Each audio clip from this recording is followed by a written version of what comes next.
Hola, today we're going to talk about possessive adjectives in Spanish. So in Spanish we actually have two kinds of possessive adjectives, or los adjetivos posesivos. And so we have the stressed kind and the unstressed kind. So typically the first ones that you learn are going to be the unstressed kind. The stressed ones would be like mío, tuyo, suyo, and usually you're going to learn those later. And the difference in the translation would be mine versus my. So that kind of idea.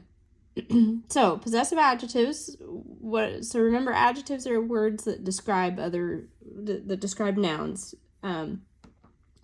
So these are describing the ownership, right? So you have a noun, and who owns that noun, and that's what a possessive adjective is doing.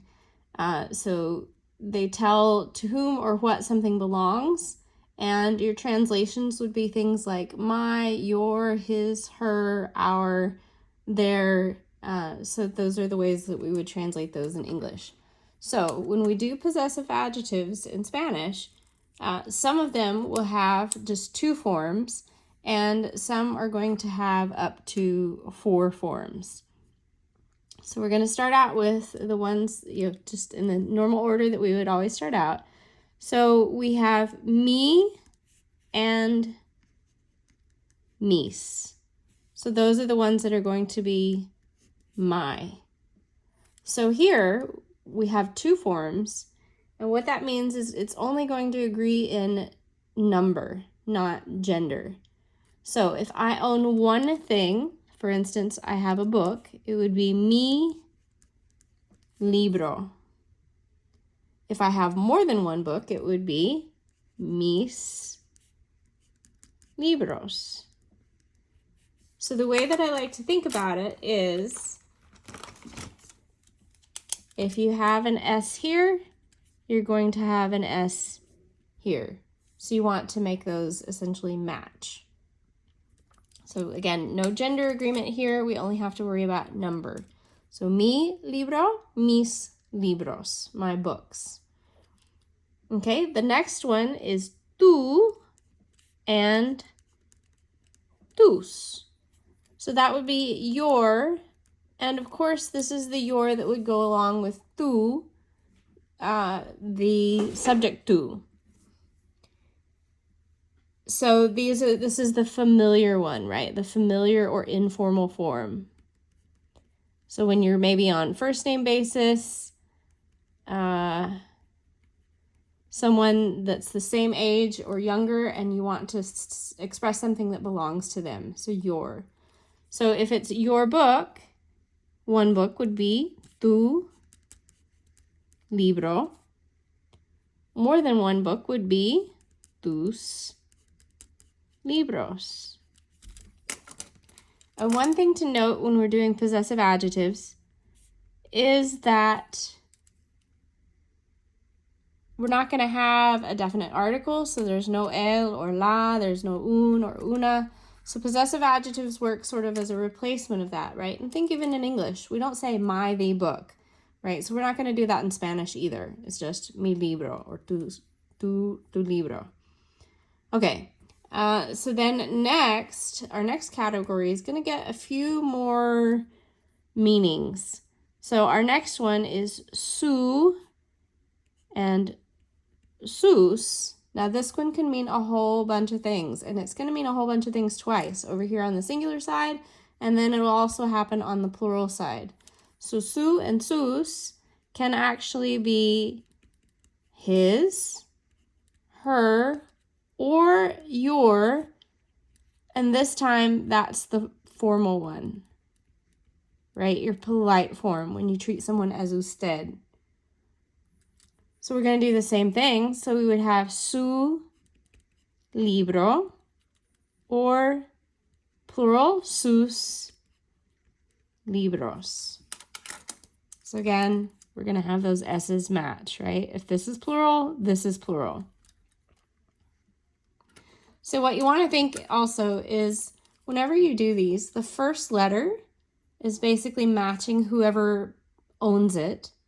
And then the last, whether it has the S or not, is matching the thing that's being owned, right? So that whatever object is possessed.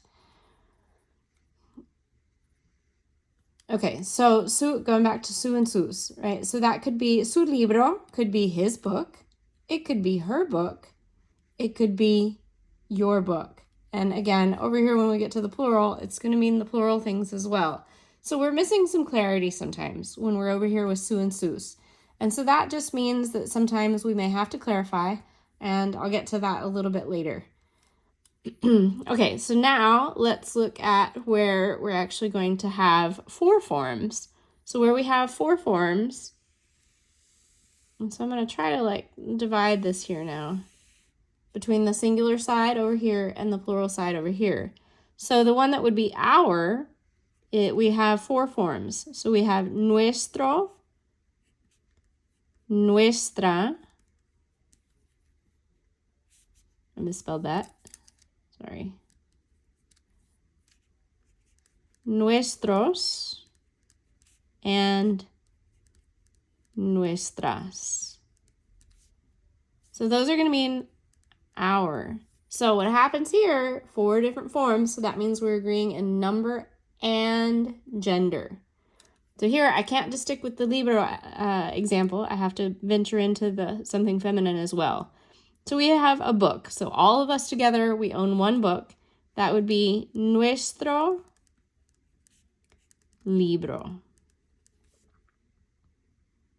All of us together, we own more than one book. Nuestros libros. So our books. Now, I'm going to change color just so you can note the feminine. Look what happens here for the feminine. So let's own, even though it seems kind of awkward, let's own a table. So we would say nuestra mesa, our table. So notice here we have an A ending, right? The feminine. And I picked mesa because it ends nicely with the typical ending for feminine words, the A. So nuestra A so we have the A's here, right? So again, this is matching this, but this first part is matching whoever it is that has the ownership. So nuestra mesa. Okay, if we own more than one table, it would be nuestras mesas, our tables. Okay, so my kind of divisions here are a little bit off, right? So these would be considered your first person, your nosotros. Now let's move on to the vosotros form. So that's basically, vosotros, remember, is like the plural form of tú. And the places where, the place really where you use that is Spain. So if you were in Spain and you wanted to say it's your book or it's y'all's book, to put it in our Texas terms, we would say vuestro. So vuestro is the, for lack of a better way to put that, it's the y'all's book, right? Or the your. And so remember, this is the informal and it's the plural, right? It's the plural version of tú. Oh, one more note. Let me go back before I forget. So notice over here, this tú has no accent. The tú, when it's a subject pronoun, has an accent. So remember, the most important part of speech, right? Because you are more important than something you own. So you, that tú, would get the accent. This tú, meaning your, no accent mark. Okay, back over here. So vuestro, we're going to have four forms. So we have vuestro, vuestra, vuestros, and vuestras. Once you got the first one, I'm sure you probably could have guessed the rest of them. Okay, so same idea here. If we have if y'all, right, own a book, vuestro libro, vuestros libros, the table, vuestra mesa, and vuestras mesas. Okay. All right. So now, the last group here, we're actually, ideally, I would have done my chart right, and I would have had these blocked, where they went side by side. So the last group here, we have su and sus again.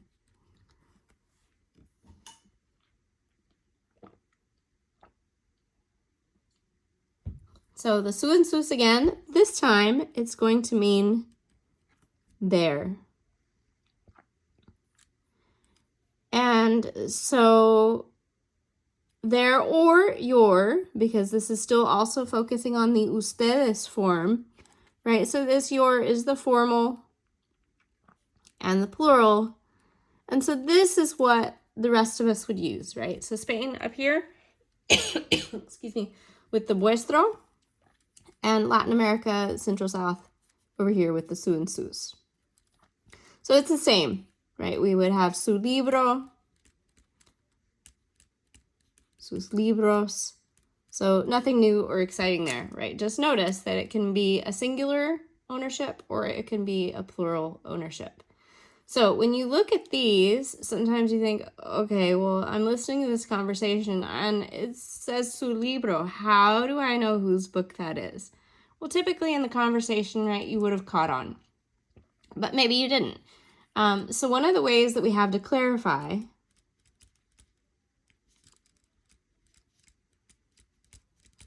to clarify ownership, we're going to use de.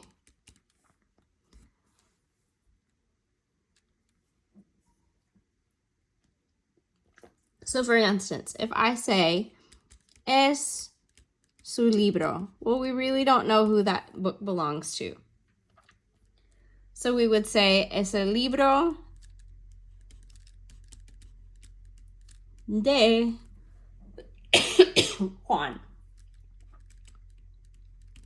or whoever it belongs to. Okay, so anytime you use so basically the key to note here is we do not have an apostrophe S in Spanish. We have to use de and then the noun to describe what something is from. Okay, so this is kind of your first round, and I will try to follow up with another video with some examples. Adios.